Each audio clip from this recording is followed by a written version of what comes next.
Buenas tardes a todos desde el Zoom de la SOCNEO, esta nueva actividad que estamos organizando, la subcomisión más chica de la SOC, con todos los residentes, concurrentes y los que hace poquito estamos recibidos. Hoy los invitamos a compartir este encuentro en donde 4 colegas van a presentar casos clínicos. Voy a compartir un segundito pantalla para darle inicio a esto, que lo llamamos el after de la NEO, porque la idea es esta, es que sea algo distendido, aunque sea un lunes, por ahí los afters son más los viernes, pero creo que estamos en el horario exacto de esto. Nada, hoy empieza el primer Ateneo, que van a ser mensuales, los primeros lunes de cada mes. Vamos a ir siguiendo el cronograma de temas que van siendo actualizando. El actualizando de superficie fue el mes pasado. Nosotros nos vamos a ir acoplando al mismo ciclo del temario. Hoy toca superficie ocular, así que esperando que a todos les resulte grato y les guste esta nueva propuesta, le cedo la palabra a Evangelina Espósito para que ella nos presente a los disertantes. Hola, ¿qué tal a todos? Un gusto verlos acá del otro lado. Hoy tenemos casos sumamente interesantes y, gracias a Dios, acompañados de la subcomisión de superficie ocular por el doctor Mació y la doctora Liviero, que van a estar acompañándonos en esta exposición. Vamos a comenzar primero con el doctor Lisandro Carnero, que es un médico staff joven y nos va a presentar el primer caso. Hola, ¿qué tal? Buenas noches, buenas tardes. Mi nombre, como presentó la doctora Evangelina, es Lisandro Carnero, médico de Maldonado. Le iba a compartir un caso de trastorno de superficie ocular, como dijo la doctora. Ahora estoy poniendo para compartir la pantalla. Ahí estamos. Muy bien. Ahí no sé si se puede ver la pantalla bien. Perfecto. Vamos a empezar con los Ateneos para residentes y concurrentes y médicos jóvenes. Bueno, como dije recién, voy a presentar el trastorno de superficie ocular. El caso siguiente es así: una paciente femenina de 75 años de edad, con una enfermedad hormonal en estudios por el servicio de endocrinología. La paciente es derivada de otra institución con diagnóstico de endoftalmitis en ojo derecho. Bueno, ahí vemos la biomicroscopía, que tiene una úlcera central con la córnea turbia, inyección periciliar, hipopión. Es un ojo que asusta un poco ver a cualquier médico, ya sea residente de primero o médico de staff, es un ojo que llama la atención. Bueno, ella es la paciente. En la inspección se ve la paciente con una retracción palpebral muy grande, con exoftalmo, presentaba restricción en los movimientos oculares. Ya todos deben sospechar por dónde anda el trastorno endocrino. Bueno, en el examen oftalmológico se ve que el ojo derecho tiene visión bultos, no mejora con nada. El ojo izquierdo tiene visión de 2 décimas, que no mejora con corrección. Bueno, el manejo inicial que tomamos en la clínica fue, obviamente, con el apoyo del médico de planta que estaba en ese momento era residente, y del cual ingresé la paciente. Se tomó material para el cultivo, el antibiograma y la tinción Gram. Se realizó preparados de vancomicina con fortificados cada 1 hora. Se atropinizó a la paciente y se le indicó lubricantes. Una cosa que no aclaré es que vino la paciente ocluida a la institución, llegó ocluida con un parche que creía que no estaba bien sujetado y no estaba con antibióticos correctos. Bueno, se le realizó una ecografía sin compromiso del polo posterior, y se comenzó el tratamiento en conjunto con endocrinología. Se la citó nuevamente cada 24 horas a la paciente y 5 días después, esta es una foto que vemos la córnea con úlceras, con mucosidades, la córnea está menos turbia, con menos inyección, el lipopion ya desapareció, entonces se comenzó el tratamiento para tratar de cerrar la úlcera.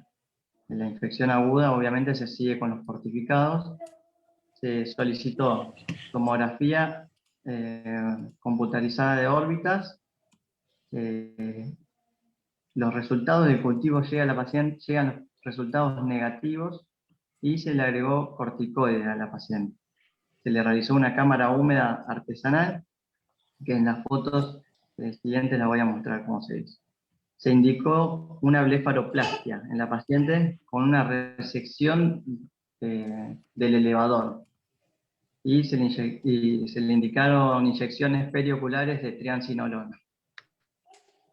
Bueno, el informe de la tomografía nos informa el que hace diagnóstico por imágenes que tenemos un engrosamiento de los músculos oculares bilaterales.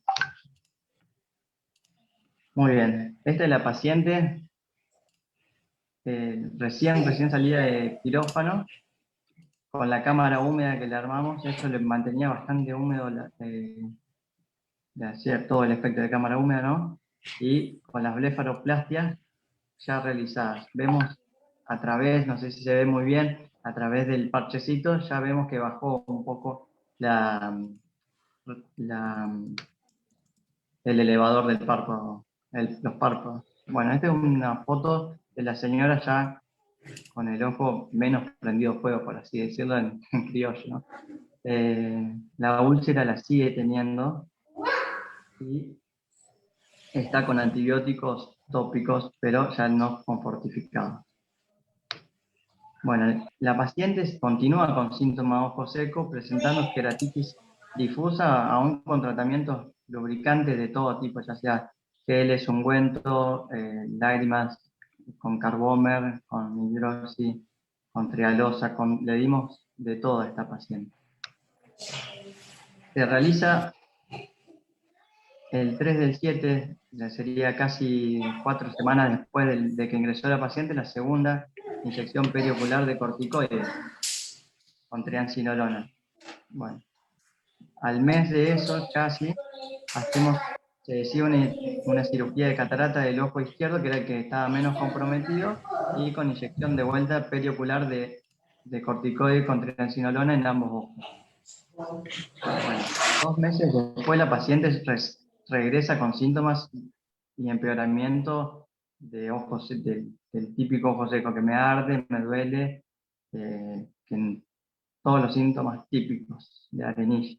Se decide la oclusión de vía lagrimal el día 4/9 del 2018, o sea, casi 2 meses después. Bueno, se cierra la vía lagrimal quirúrgicamente. Eso es un esquemita para mostrar. Y luego de 3 meses, la paciente regresa con síntomas de ojo seco y empeoramiento. O sea, la paciente, a pesar de todo lo que le hicimos, la resección del elevador, la oclusión de vía lagrimal, el tratamiento tópico, la cámara húmeda, la paciente luego se compró ¿cómo es ahora la palabra? No me sale. Las antiparras, que con eso dormía y le calmaba bastante el síntomas. Se realizó un recubrimiento conjuntival pequeño, nasal y temporal, que eso se realizó porque tenía úlceras que no cicatrizaban, úlceras pequeñas en hora 3 y hora 9. Sabemos que cuando las úlceras están, hay mucho más riesgo de infecciones. Muy bien. La he controlado a fin de año del año pasado. No vino a control por el tema de la pandemia mucho la paciente el año anterior. Bueno, cuando la he revisado, la paciente está viendo visión cuenta dedos de ojo derecho que mejora con corrección a 4 décimas en el ojo izquierdo ve 3 décimas y mejora 6 décimas. O sea, ha mejorado mucho la visión con respecto a la primera consulta. Tiene diplopía en posición primaria con la mejor corrección. Sin corrección, la paciente no presenta diplopía. En el examen de la biomicroscopía, los recubrimientos todavía están bien, presenta alteraciones epiteliales difusas leves y tiene las pseudofagias correctas. Bueno, la paciente todavía no volvió a control, fue citada periódicamente, siempre cada 3 meses, por presentar alteraciones epiteliales y las úlceras estas que no queremos que se repitan por el riesgo que implica de infección, ¿no?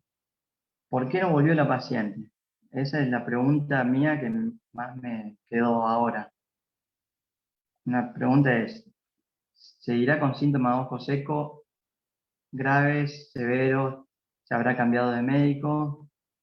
Otra pregunta es, ¿anduvo bien con la medicación tópica y no requirió de mayores controles médicos? ¿O por qué? ¿Por qué otra cosa no puede volver otro paciente? O sea, habrá cambiado de obra social, no le cubre más, pero esa es mi pregunta más que me llama la atención. ¿Y si el tratamiento es el adecuado en un paciente como el que mostramos recién, con una patología sistémica que, que implica no solo el manejo del oftalmólogo, sino el manejo de varios profesionales? Ya en este caso, nosotros estuvimos mucho en contacto con la endocrinóloga para,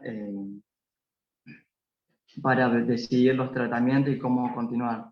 Pues la paciente estuvo casi un año con la tiroides desregulada.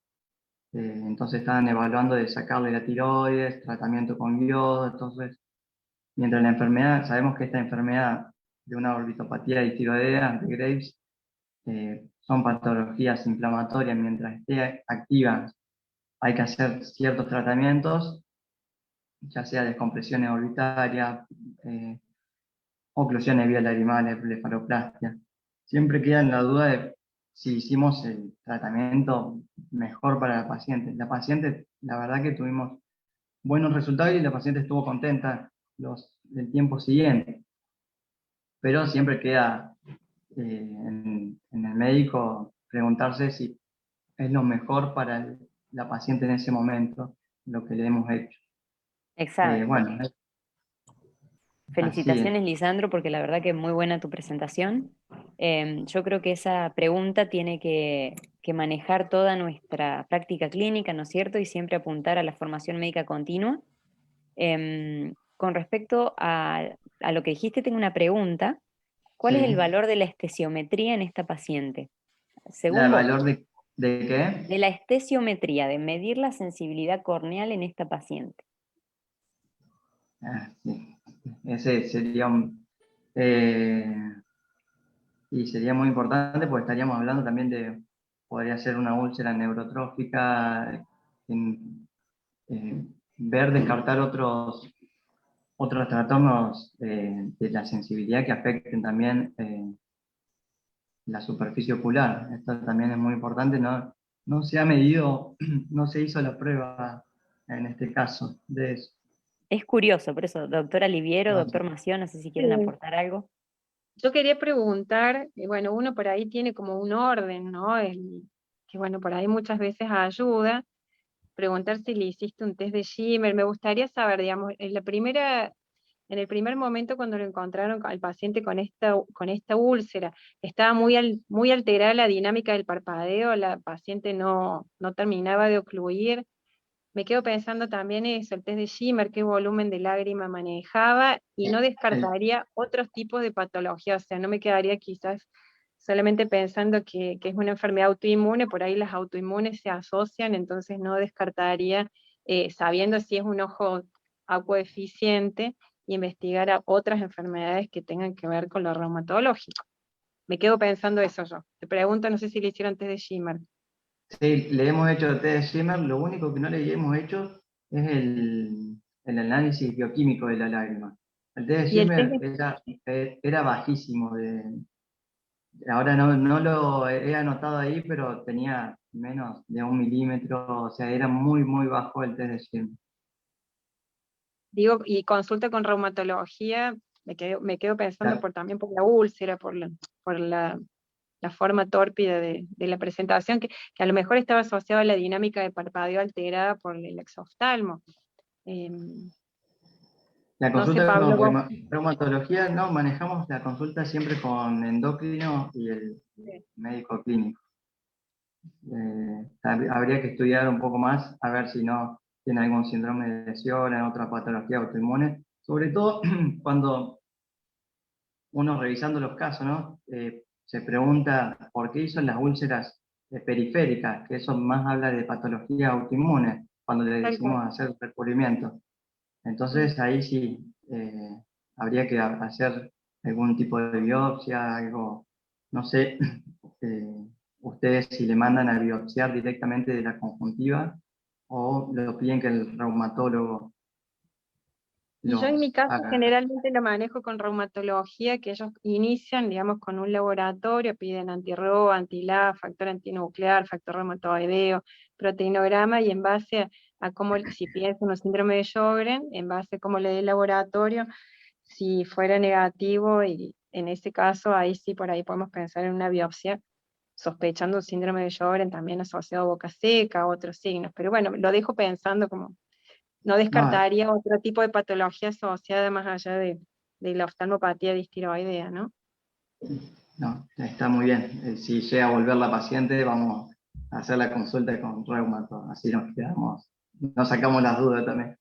Eso Esta estaría interacción bueno. es la que vale oro. Hay una Claro. pregunta ahí de los oyentes.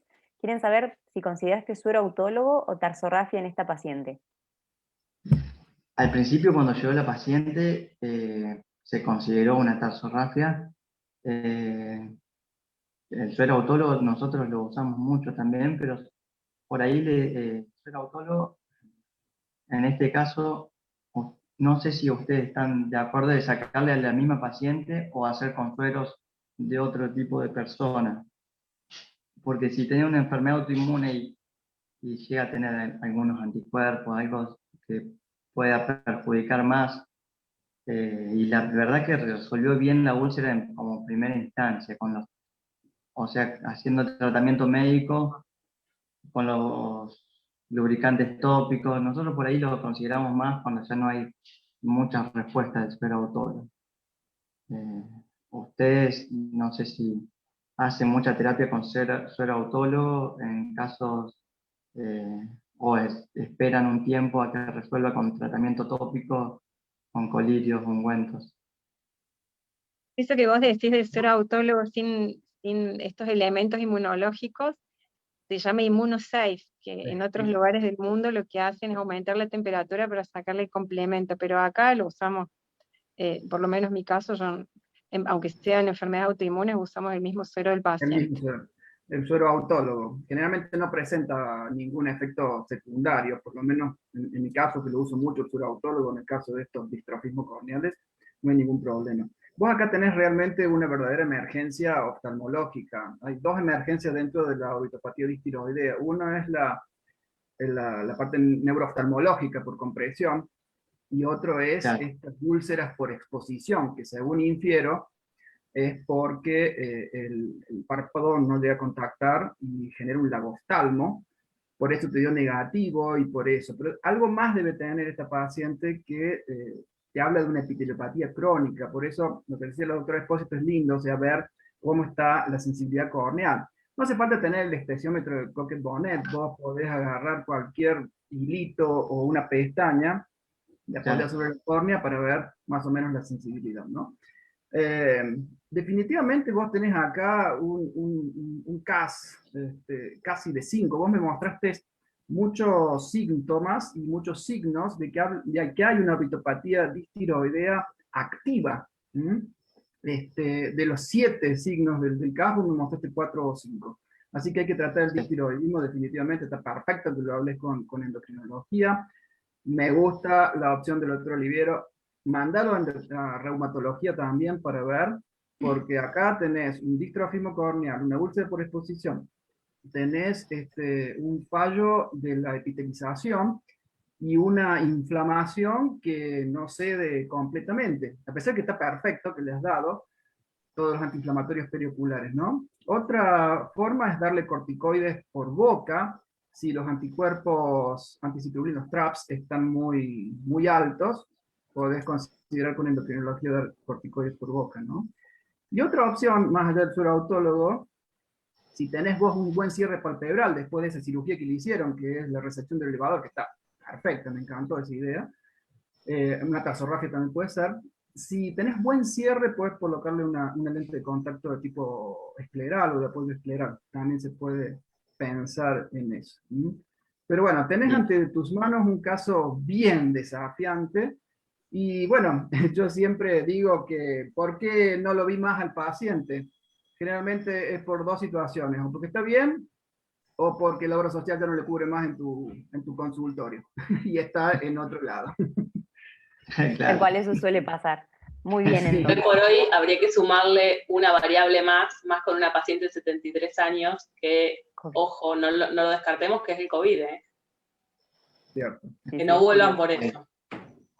Bueno, Muy bien, Exactamente. pero felicitaciones. Hermoso caso. ahora vamos Bueno, a muchísimas continuar. gracias. Perdón. Ahora vamos a continuar con la doctora Julieta Brotz, que es residente de tercer año y nos va a compartir su caso clínico. Bueno, buenas noches. Quería agradecer antes que nada a la doctora Evangelina Espósito por la invitación y a la doctora Cecilia Loz por el acompañamiento. Así que bueno, voy a comenzar mi presentación. Ahí está. Bueno, voy a dar una paciente, el caso sobre una paciente que llegó por guardia en el mes de febrero, una paciente femenina de 73 años, que consulta la guardia por fotofobia y dolor, en ojo izquierdo de un día de evolución. Como antecedentes, la paciente solamente presenta hipertensión arterial en tratamiento, antecedentes oftalmológicos, tiene cirugía de cataratas en ambos ojos, antecedentes de maculopatía en ojo izquierdo, antecedentes de herpes en ojo izquierdo, y antecedentes alérgicos no refiere ninguno. Perdón, se me pasó la presentación. La agudeza visual en el ojo derecho es de 7 décimas con su corrección y en el ojo izquierdo de 1 décima con su corrección. A la biomicroscopía, en el día de la consulta, el ojo derecho no presenta ninguna particularidad y en el ojo izquierdo tenía una queratitis 360 grados, presentaba un leucoma y un adelgazamiento paracentral de hora 2 a hora 5 por el herpes previo que había tenido en ese ojo. En el momento ese día de la consulta tenía una úlcera perilimbar de hora 6 a hora 10, presentaba Tyndall en cámara anterior e hiperemia en conjuntiva. La presión estaba normal y el fondo de ojo estaba normal. Esta es la foto de la paciente. ¿Qué piensan que puede llegar a tener? Los escucho, a ver si quieren aportar algo. O si sigo con la presentación. Bueno, sigo. Bueno, como diagnósticos diferenciales está la erosión corneal recurrente, la úlcera por herpes simples, epiescleritis, escleritis, un glaucoma agudo y una uveitis anterior. La paciente fue tratada por guardia, el caso en sí está resumido, tuvo muchos controles más, las diapos está puesta lo más relevante. La sospecha diagnóstica es de úlcera por herpes simple asociada a una uveitis anterior. Se indica en ese momento tratamiento tópico con antiviral, ganciclovir 5 veces al día, alivio del dolor con fenilefrina y tropicamida cada 8 horas, antiinflamatorios, Bromfenac cada 8 horas, antibióticos, acitromicina cada 8, y también se agrega antivirales aciclovir 800 miligramos 5 veces al día en comprimidos y se controla a la paciente a las 48 horas. En los controles posteriores la paciente viene mejorando muy bien, se la citaba a control siempre cada día y medio, cada 48 horas, ella presentaba mejorías, a los 14 días posteriores la úlcera disminuyó tanto en espesor como de hora 6 a hora 9, un poquito de tamaño y en ancho, por así decirlo. La cámara anterior ya estaba limpia y formada, la pupila estaba reactiva, la paciente no era muy cumplidora con la dilatación pupilar, y la conjuntiva tenía menor hiperemia, y la presión siempre seguía normal. Estas son las fotos posteriores, por lo que se decide adecuar el tratamiento. Se continúa con el antiviral oral, 800 miligramos 5 veces al día, y el tópico se cambia el antiinflamatorio por un antiinflamatorio no esteroideo a un corticoide, se le agrega prednisolona cada 6 horas, y ahora un lubricante tópico, la carboximetilcelulosa, 4 veces al día. A los 35 días posteriores, la paciente refiere franca mejoría clínica. Lo único que no fue en contra, por así decirlo, fue la visión, que ahora tiene visión cuentadedos con su corrección, igual con estenopeico. Tenía una leve queratitis superficial, le había quedado el leucoma en el sector donde tenía la úlcera previa, la cámara anterior estaba limpia y formada, la presión era de 15 milímetros de mercurio, y continúa con el mismo tratamiento, con la prednisolona cada 6 horas, y con el lubricante SOS. Todavía la paciente sigue en controles, siempre corroborados por un médico mayor, pero bueno, fue una paciente que se recibió por guardia. Y esa es la última foto de la paciente, en la cual ya no se evidencia la úlcera, pero sí se evidencia el leucoma. Así que bueno, muchas gracias. Como dudas que me dejó este caso, una es el tratamiento, que ahí difiere un poco. Otra pregunta es, ¿le dan tratamiento preventivo o no? Porque no es la primera vez que la paciente hace úlceras por herpes asociados a una uveitis. De hecho, este ojo ya tiene el leucoma previo, que habíamos visto de hora 2 a hora 5. Eso es lo que por ahí me dejó media duda. ¿Le dan tratamiento vía oral o no? No tenía precipitados, no tenía atrofia de iris. No Muy sé. bien, Julieta, excelente tu exposición. Yo creo que las preguntas van directo a nuestros representantes de superficie. Ahí el público postula úlcera de Muren como posible diagnóstico diferencial, no sé qué les parece. Los escuchamos.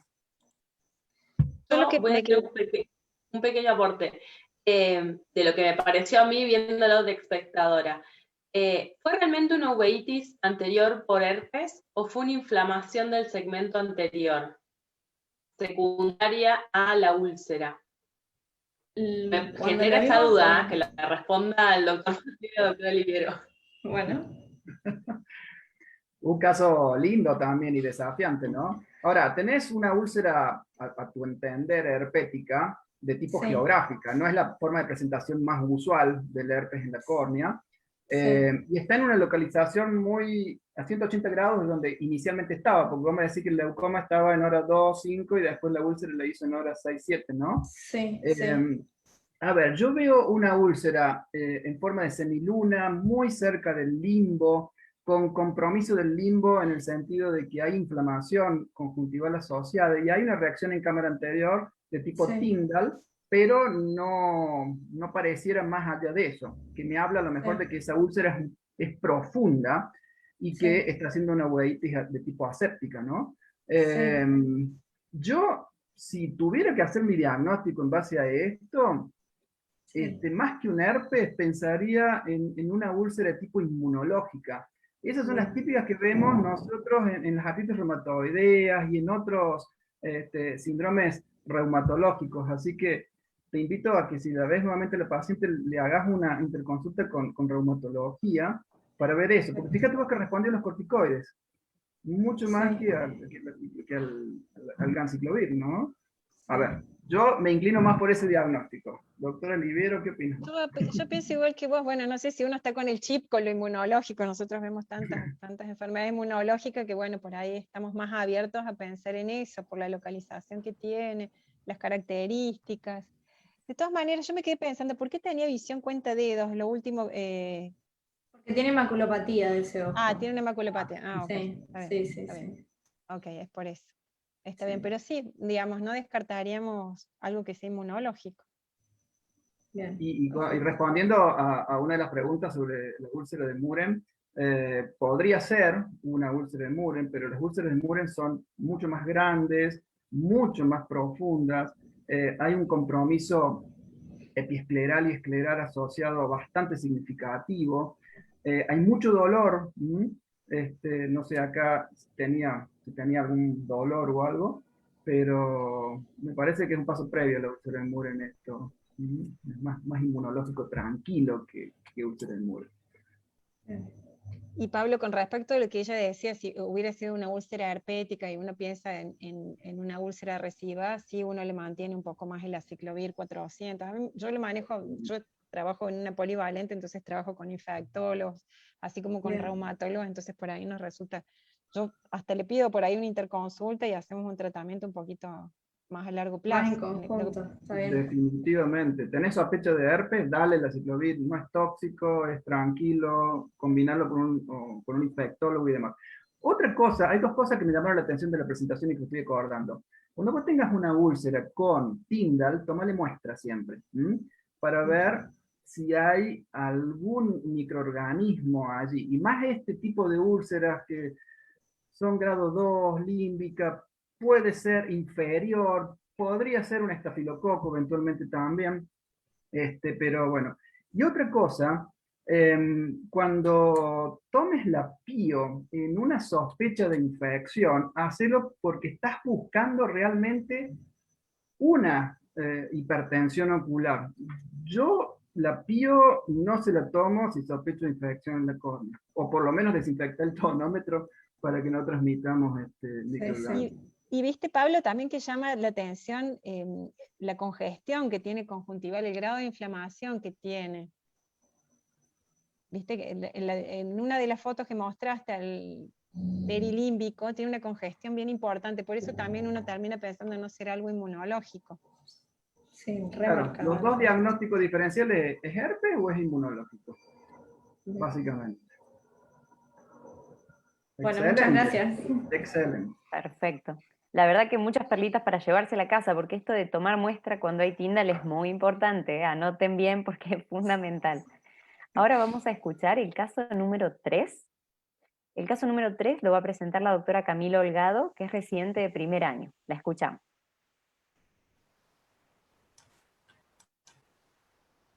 Bueno, hola a todos, bienvenidos a este encuentro. En esta instancia yo voy a presentar un caso clínico que llega derivada de otro centro, en este caso de Río Tercero. Ella está tratada desde 2017 y viene con una amplia historia clínica de conjuntivitis a repetición y con un diagnóstico de pemfigoide ocular cicatrizante. Como antecedentes oftalmológicos, operada de lazos, hipertensión y ansiedad, ambas tratadas. Al momento de la consulta, el principal motivo es la visión borrosa que se instaura primero en el ojo izquierdo y luego pasa al ojo derecho, y pronto comienza con ojo rojo, con picazón, con fotofobia y con secreción mucoide. Al examen físico se encuentra una agudeza visual de 7/10 con su corrección y del ojo izquierdo de 3 décimas con su corrección, y a la biomicroscopía en ambos ojos podemos encontrar una blefaroptosis leve, una piel eczematosa, una congestión panconjuntival, un río lacrimal de crecido bastante severo. También encontramos que hemosis conjuntival, secreciones mucoides, fibrosis conjuntival, sobre epiteliopatía sobre la córnea bien superficial, y en el test con lissamina hay una epiteliopatía panconjuntival, pero había un refuerzo principalmente vulvar superior. Acá podemos ver algunas fotos de las pacientes, donde se puede ver cómo llega al momento de la consulta con esta blefaroptosis. También se puede evidenciar el aspecto que tenía de la piel, era una piel acartonada, eczematosa y con los bordes eritematosos. Acá observamos la conjuntiva, cómo respeta todos los cuadrantes de esta hiperemia, y podemos observar algunas de las cicatrices que estaban sobre el tarso. Acá vemos los 4 cuadrantes con el test de lissamina, donde hay un importante realce sobre la conjuntiva vulvar superior. Entonces, con todos estos signos, lo que se decide como conducta diagnóstica es pedirle un estudio de lágrimas, el cual nos indica una osmolaridad de 334,6, lo cual es bastante elevada, pero moderada, ya que el punto de corte es menos de 310 para un ojo normal, ¿sí? Lo que nos habla de un ojo seco moderado. En el caso del dosaje de inmunoglobulina E nos da unas 7,30 unidades, lo cual también está aumentado, ya que el valor es hasta 1,25. Nos da también dosaje de inmunoglobulina A de 9 miligramos, lisozima de 76,2 miligramos y lactoferrina de 83,1 miligramos. También se decide pedirle una citología de impresión del material conjuntival, que refiere un moderado infiltrado inflamatorio principalmente de linfocitos y eosinófilos, con un grado de metaplasia 3. Entonces, como conducta terapéutica, lo que se decide es empezar con dosis de corticoide, tanto tópico como oral. En el caso del tópico solamente se hace a modo de rescate, en el cual se utilizó loteprendol del 0,05%, y el corticoide oral se utilizó dosis de 16 miligramos de deltisona con una dosis decreciente a 8 miligramos. Bueno, la paciente vuelve a control. Esperen, me quiero dejar de compartir. No. Bueno, la paciente vuelve a control, nosotros la volvemos a ver la semana pasada. Lo que evaluamos en este caso que hay una mejoría sintomática por lo menos del 60% de la sintomatología con la que ella había venido. La agudeza visual del ojo derecho se mantenía todavía en 7 décimas, mientras que del ojo izquierdo teníamos una agudeza visual que había mejorado de 3 décimas a 5 décimas. En la biomicroscopía, si bien todavía se podía seguir evaluando la blefaroptosis, era bastante más leve. En el caso de la piel, el aspecto de la piel ya era mucho más suave, no estaba eczematosa, no estaba eritematosa, y con respecto a la hiperemia, si bien todavía seguía teniendo una hiperemia conjuntival, ya era mucho más leve. Entonces se le decide bajar el dosis de corticoide a 4 miligramos hasta el próximo control. O sea, tenemos todavía conducta expectante con esta paciente. Entonces, desde acá podemos partir con distintos criterios diagnósticos, ¿sí? No sé si alguien quiere hacer una pregunta, si no directamente pasamos a la discusión de los diagnósticos. Bueno. En el caso de ella empezó con una historia clínica, con conjuntivitis a repetición, estuvo tratada por queratitis, estuvo tratada por ojo seco, pero todo lo que era la terapéutica, ella no sentía una mejoría evolutiva. Hacen diagnósticos con reumatología, hacen diagnósticos con inmunología, todo negativo, decide hacer una consulta, y ahí es donde una de las médicas no descarta que no pueda hacer un pemfigoide ocular, pero en ese momento no se hace diagnóstico por biopsia. La paciente empieza con tratamiento inmunosupresor, pero abandona.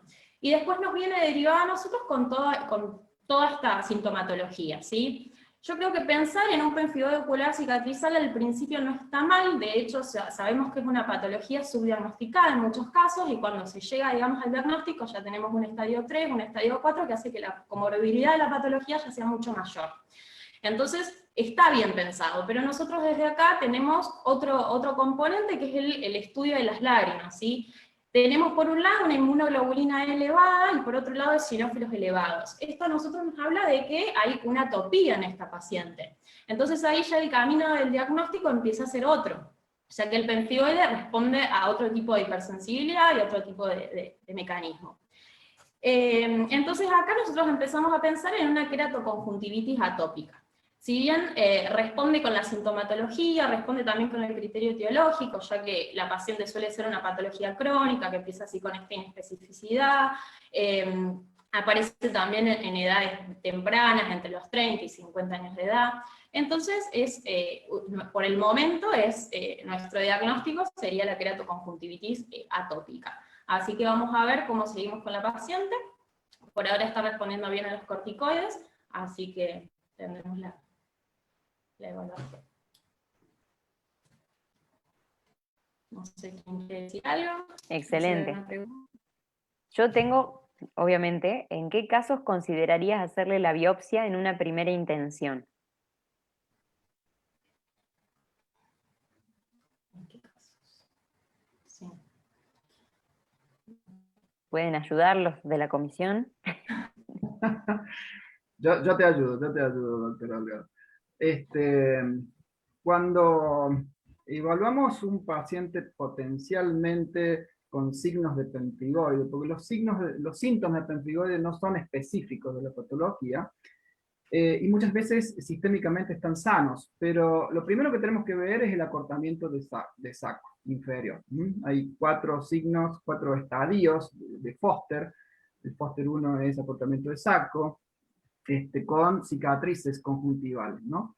Y después vamos al grado 2, 3 y 4. Y nosotros cuando vimos a este paciente, porque una paciente que hemos tratado con el doctor Holgado juntos, tenía fibrosis subconjuntival, pero tenía demasiada inflamación en ese ojo. Ese es un criterio que no coincide mucho con el pemfigoide. El pemfigoide, si bien hay una patología inflamatoria en superficie, es una patología inflamatoria muy crónica. Otro criterio que no coincide es el aspecto de piel acartonado y exematoide de la piel palpebral, con un blefaroedema bien crónico, lo que le provoca una tosis mecánica. Entonces, teniendo esos criterios, más una IgE alta, porque fue bastante significativo el dosaje de la IgE lagrimal, y un recuento de eosinófilos bastante significativo en la citología de impresión, el diagnóstico migró hacia la atopia. Pero, a ver, si yo tuviera que hacerle una biopsia, en este caso, ¿me confirmaría o me descartaría un pemfigoide ocular cicatricial que puede asociarse? A lo mejor, cuando bajemos todo ese nivel de inflamación, me quedan esas cicatrices, me baja la atopia, y a lo mejor hay un pemfigoide atrás de eso. Ahí le hacemos una biopsia. Y muchas veces pasa al revés, Pablo, discúlpame, ¿no? Que generalmente vienen estas conjuntivitis alérgicas crónicas, y que uno viene en pacientes tratados durante muchos años por alergia, y uno empieza a ver los signos de fibrosis, y ahí piensa en hacer la biopsia. Y uno dice, ¿esto fue un pemfigoide siempre o fue toda una patología inmunológica que terminó virando al pénfigo, ¿no? Exactamente, tal cual. Fíjense que las cicatrices conjuntivales muchas veces son traumáticas, muchas veces son por antecedentes de infecciones en la conjuntiva, sobre todo esta queratoconjuntivitis por adenovirus bastante significativas. Y después tenemos que ver la queratoconjuntivitis atópica y el pemfigoide ocular. Mucho más no hay para ver en el caso de cuando haya fibrosis subconjuntival. Ahí había una pregunta. Preguntan ¿por qué no Prenefrin Forte tópico? Doctor Holgado, ¿querés responder? Sí, podría haber sido, pero en realidad nosotros hacemos, al ser una dosis de rescate, por ahí el Prenefrin un poquito más, entonces el loteprendol iba a pagar la sintomatología de la picazón y lo que ella tenía. Es que en superficie nosotros usamos mucho el loteprendol, no necesitamos tanta absorción. Entonces con el loteprendol nos va bastante bien. La verdad que yo lo uso muchísimo. O sea, realmente la prednisolona en la superficie me va bien con el loteprendol. Prácticamente no lo uso. Y yo lo que quería preguntar, ¿estaba sin tratamiento sistémico para el pénfigo o era porque lo habían descartado? O sea, ¿no tiene tratamiento sistémico en este momento la paciente? No, ahora no. Ella estuvo en un momento, estuvo con metrotrexato, con ácido fólico, pero después abandona a finales de 2019 porque no se sentía conforme y no notaba mejoría evolutiva. Después la agarró todo el 2020 la pandemia, y recién en el 2021 es cuando ella nos llega con toda esta historia clínica. Bien, y después del rescate, digamos, la idea ¿cuál va a ser? ¿Va a ser ciclosporina, tacrolimus? ¿Qué tienen pensado? ¿Cómo lo siguen? ¿Cómo lo abordamos? A mí me gusta el tacrolimus en las formas atópicas. Ya sabía. Eso hay una sola farmacia en Buenos Aires que lo mandamos a pedir, o sea, le damos los datos al paciente, que lo pida y se lo envía. Lo más fácil es la ciclosporina, el 0,5%. Que también podría que también ser, andaría bien en el caso de pénfigo y en el caso de la atopia también. Sí. Así que bueno, como dice el doctor Holgado, está por cerrarse el cuadro, pero el diagnóstico, por todo el compromiso que tiene, es de queratoconjuntivitis atópica. Y tampoco descartamos una queratoconjuntivitis límbica superior porque tiñe el limbo corneal, el limbo corneal y conjuntivo vulvar superior bastante significativamente con visamina verde, así que tampoco lo consideramos. Pero no lo considero como patología propia, sino como patología asociada a este caso. Muy bien, ahí el público sugiere también estar atentos a patología inmunológica, así que veo que coinciden un poco los criterios. Muy bien, Camila, muchas gracias. Vamos a seguir ahora con el caso número 4, que lo va a presentar la doctora Elizabeth Gandini, que es residente de segundo año. Hola, buenas noches. Bueno, voy a presentar un caso de superficie ocular. Bueno, mi paciente es una paciente femenina de 3 años de edad. Ella negaba antecedentes personales patológicos, sí tenía un LASIK previo en ambos ojos desde 2013 y una cirugía de catarata del 2019. No tenía ningún antecedente alérgico. Ella consulta, venía con varias consultas, pero la que consulta por ahí con un poquito más de importancia es la del 23 del 12 del 2019. Tenía sensación de arenilla en ambos ojos. A la biomicroscopía observamos una meibomitis y erosiones 360. Y en esa primera consulta nosotros la dejamos con la carboxy al 0,5%, 4 veces al día, y el Carbomer solo de noche. La paciente vuelve a los 8 meses, continuaba con la sensación de arenilla, las erosiones habían disminuido, solamente estaban en un tercio inferior, entonces le sacamos el Carbomer y continuamos con la carboximetría. Luego de esta consulta, regresa a los 3 meses, es importante que acá hacemos en realidad un resumen, ella tiene 2 o 3 consultas más entre medio, pero como para resumir, era una paciente que no estaba muy conforme, digamos, con cómo se sentía ella, a pesar de que nosotros veíamos la mejoría, todavía se veía un poquito incómoda. Entonces, en este control, a los 3 meses, seguimos con su sensación de arenilla y con su meibomitis, entonces le pedimos una meibografía. Bueno, esta es la meiografía del ojo derecho. Es importante saber que este estudio consta de 2 partes. La primera parte es de la superficie lagrimal, que es estas imágenes que vemos. La primera imagen nos muestra todos estos ojitos en azul que vemos, son en realidad parpadeos incompletos que hace la paciente por una deficiencia justamente en su superficie. Y la medición que vemos acá en azul también, estas liñitas en azul, es la cantidad de lípidos que se liberan en cada parpadeo.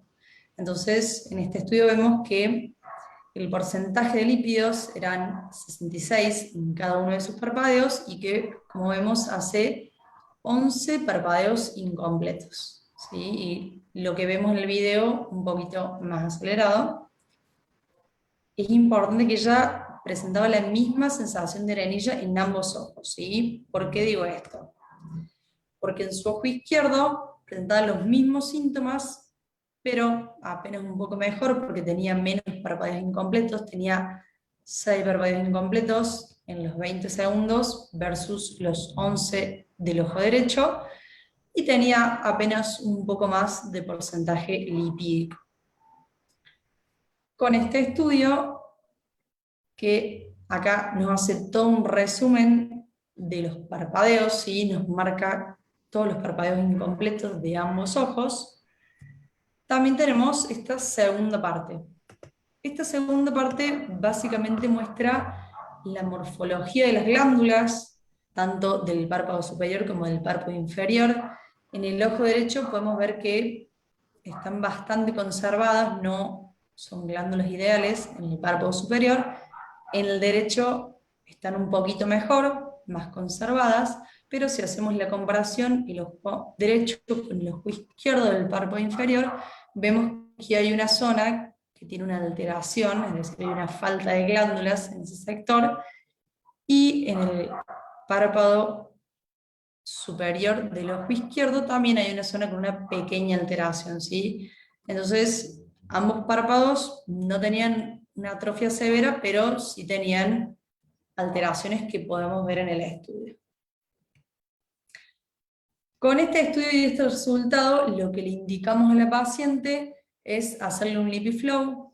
Este tratamiento consiste en colocar este dispositivo, que todo este sector que está coloreado con rojo es el que protege la córnea y al mismo tiempo brinda calor a los párpados, y se acompaña de la parte anterior que hacen masajes para que las glándulas de meibomio descarguen todo su contenido en la superficie.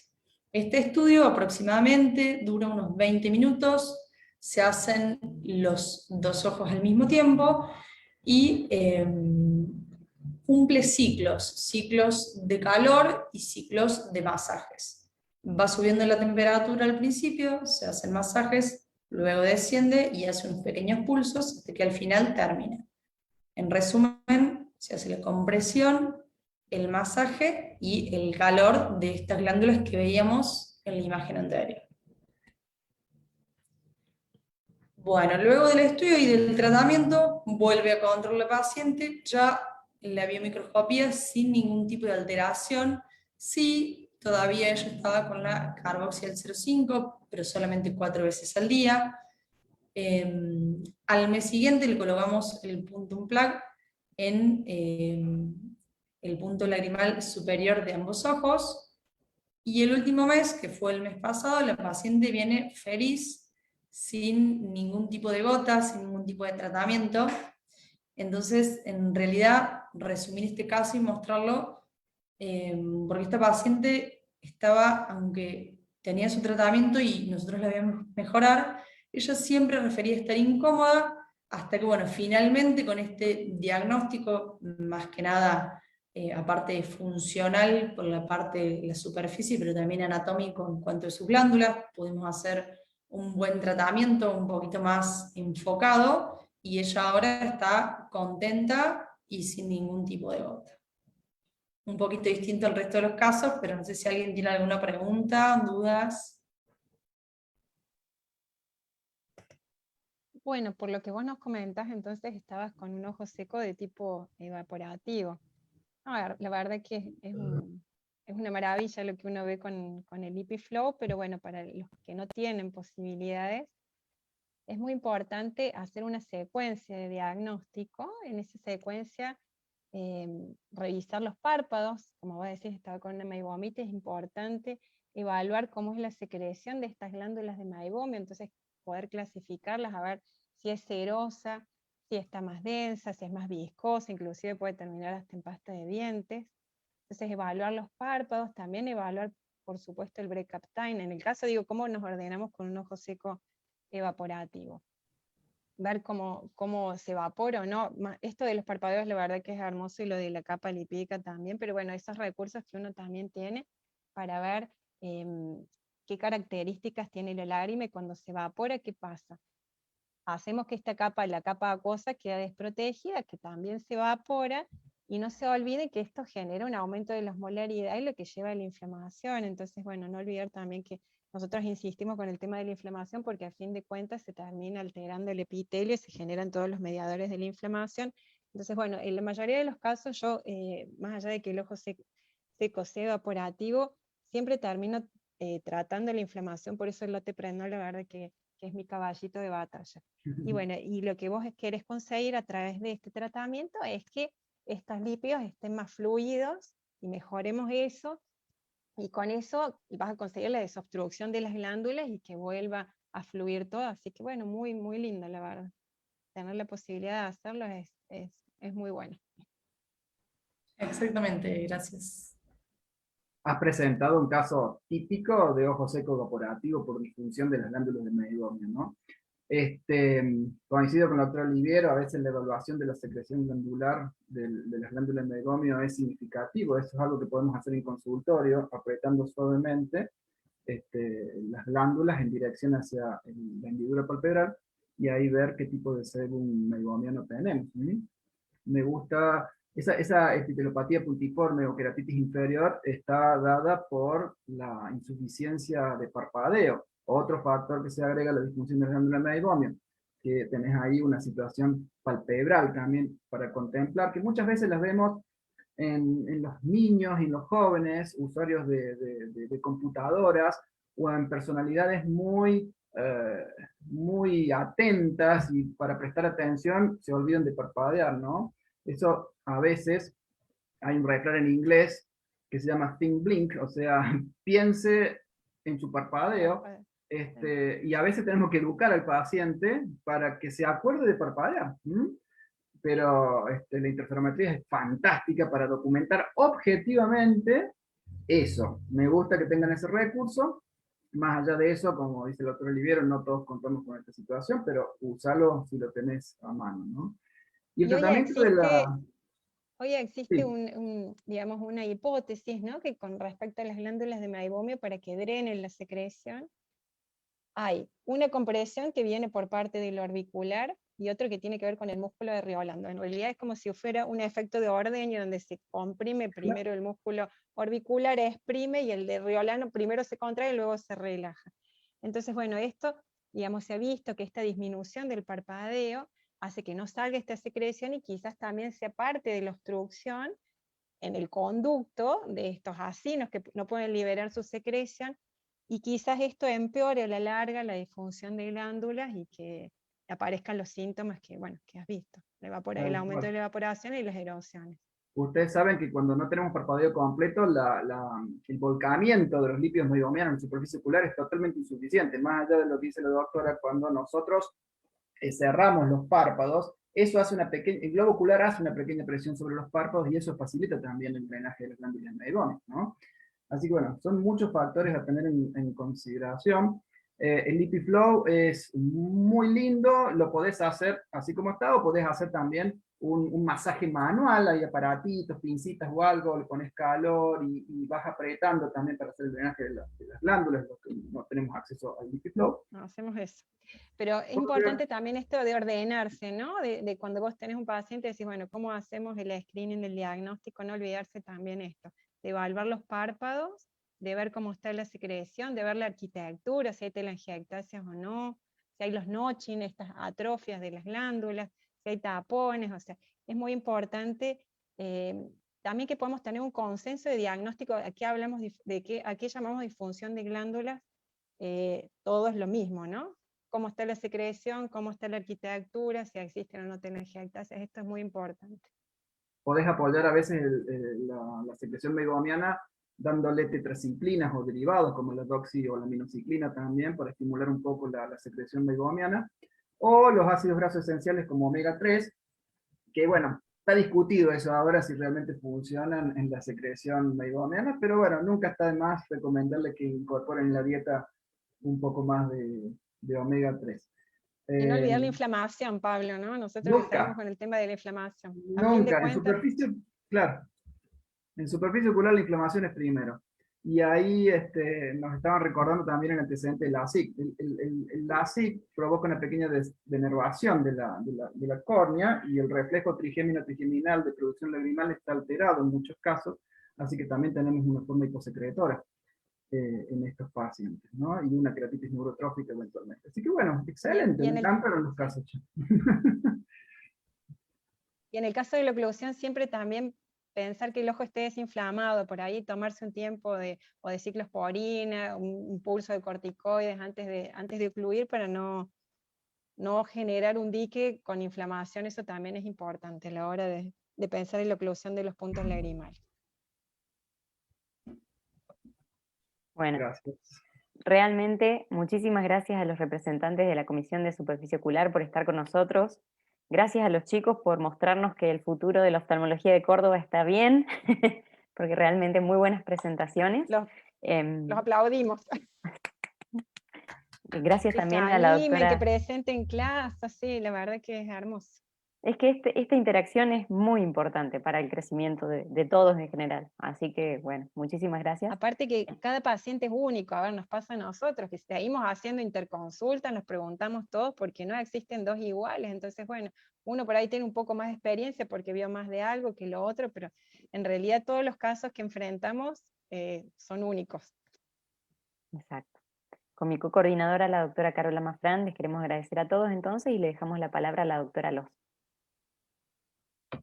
Bueno, primero, excelente chicos, muy buenos casos. Yo siempre tengo acá al lado un machetito y me voy anotando tips para mi consultorio porque siempre vienen bien. Esto que decía Belén, de que continuamos interconsultando todo entre todos. Es lo enriquecedora de esta profesión. Con el doctor Mació compartimos pacientes. Siempre enriquece mucho y nos hace aprender todos los días porque nadie sabe todo. Y esto es lo bueno. Así que le damos coraje a los próximos chicos para los próximos Ateneos de todos los meses, de todos los primeros lunes de cada mes, que se anoten, que presenten sus casos, que cuando tengan dudas nos consulten, porque los casos, bueno, le pegamos como una revisada o una visión a todos, marcando algunos tips para siempre mejorar. Pero excelente los 4, muchísimas gracias al doctor Aliviero y al doctor Mació, obviamente que siempre nos salvan las papas cuando hay que hacer algún aporte que excede lo que nosotros sabemos. Chicas, nos estoqueamos con lubricantes y loteprednol porque todos los casos de superficie fueron mujeres, o sea que vayamos haciendo stock de eso para un futuro. Y bueno, les agradezco a todos estar presentes. Voy a compartir un segundo pantalla para recordarles algo a todos los chicos que nos estén viendo a través del Facebook.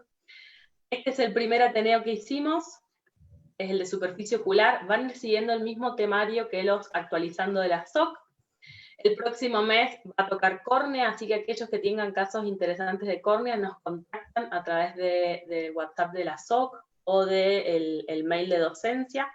Ahí están los temas, después sigue catarata, retina, glaucoma y plástica, después neurooftalmología, oftalmopediatría y refractiva. Los que vayan teniendo casos, los vayan anotando y los vayan trabajando y puliendo para tenernos listos cuando toque el lunes del after de la NEO. Que me pareció genial, en tiempo y forma hemos terminado.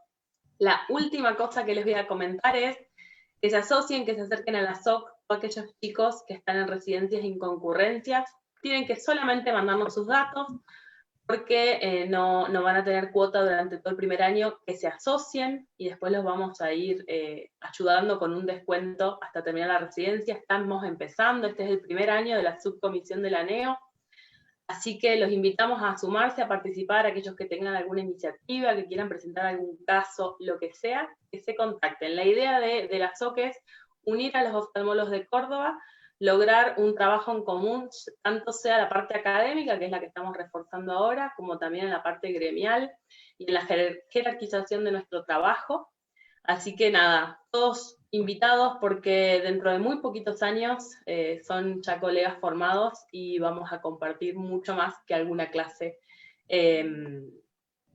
por acá, por los Ateneos.